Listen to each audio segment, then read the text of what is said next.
Hello everyone, today we talk about To Autumn. This is a poem by John Keats. Now, John Keats is a romantic poet, and his poem To Autumn is quite a famous one. He talks about the season autumn. People in India may not really identify with this scene particularly because here the seasons somehow overlap. But this poem is written clearly for an English setting, for a European setting, and he this is just an ode, a very beautiful ode to this season, which is perhaps also um, very different and novel for its time. So let's begin reading the poem. Season of mist and mellow fruitfulness, close bosom friend of maturing sun, conspiring with him on how to load and bless with fruit the vines that round the thatched eaves run, to bend with apples the mossed cottage trees, and fill all fruit with ripeness to the core, to swell the gourd and plump the hazel shells with sweet kernel, to set budding more, and sit and still more later flowers for the bees, until they think warm days will never cease, for summer has overbrimmed their clammy cells. Now, this is a time of fruits. This is a time where the sun is maturing slowly. When there's been enough of summer, when everybody has had enough of summer, that's the time the autumn comes. The fruits are all over the place. They are bending all branches down. They Everything is slowly ripening. This is a time of great fertility. Everything is all the older fruits are sweetening, um, and the flowers are also flowers, and the bees. All of them are completely at their best, and this is the time which brings the autumn season. Who hath not seen thee oft amid thy shore? Sometimes whoever seeks abroad may find thee sitting careless on the granary floor. Now he imagines um, the season autumn as a woman who is sitting on the granary floor with the soft hair which are just flowing in the wind. It says, thy the soft hair lifted by the winnowing wind, or on a half-reed furrow, sound asleep, doused with the fume of poppies, while their hook spares the next swath with all its twined flowers. And sometimes, like a gleaner, thou dost keep steady thy laden hand across a brook, or by a cedar press with patient look, thou watchest the last oozing hours by hours.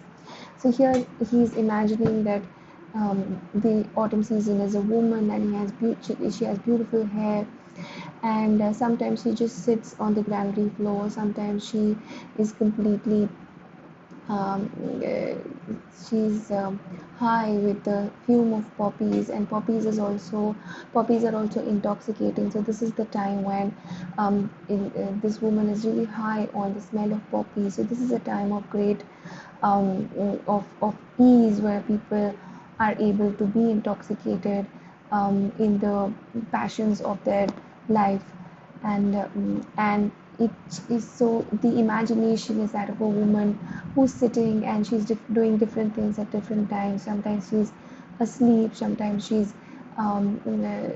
smelling the poppy flowers, and sometimes she's just sitting by the cedar press, where the juices are taken out um, from fruits, and she just keeps looking at the ripeness of the time. Let's look at the last stanza. Where are the sounds of swing? Aye, where are they? Think not of them. Thou hast thy music too. While barred clouds bloom thy soft dying day, and touch the stubble plains with rosy hue.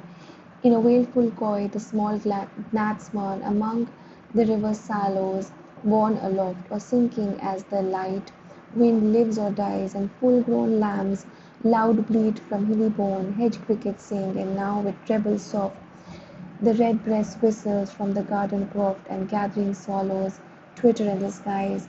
And normally you do not associate different kinds of music with this particular season, but Keats makes us think that this season is actually very pretty and it's very musical too. He says that when there are clouds slowly coming onto the sky, there's little music. When the the wind blows over the fields which have been recently cut. There's this hue to the air. There's a beautiful music to the air, and there's also this music of small gnats, of small insects which keep mourning, which keep taking out these sounds. And he's all praise for such sounds. And the also the sounds of the lambs, of the crickets, the red breast whistles are the birds. So he builds a beautiful music of all the things which come together to make autumn what it is. And these are also very unique sounds, like the lamb bleating, or the sound of the wind, or the sound of the clouds. It's very, very unique, but at the same time, um, this is sound nevertheless, and it makes the season very pretty and musical in its own way. So this was the poem to autumn. This is a very beautiful poem written by John Keats. For more such videos on poems, please visit my channel, like, share and subscribe. Thank you.